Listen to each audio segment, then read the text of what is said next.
مریم حسن بکار، شاعر و فعال اجتماعی نایجریایی، پس از دریافت جایزه اهداف توسعه پایدار سازمان ملل در سال 2024 به حرکت وومن پست پیوست.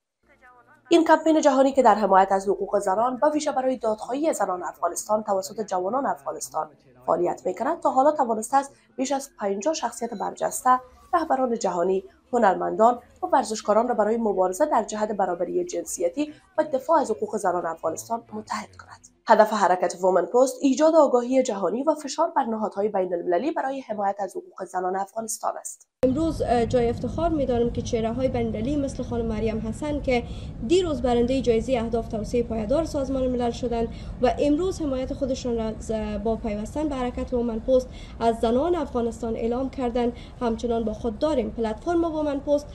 نیز از طریق حرکت تانسته توجه و حمایت جهانی را نسبت به وضعیت اسفناک زنان افغانستان جلب بکنه و در همین راستا اواخر همین هفته یکی از رویدادهای مهم تاریخی دیگر نیز رخ داد که بیشتر از 1500 نفر از شرکت کنندگان در یکی از بزرگترین کنفرانس‌های بین‌المللی در فرانسه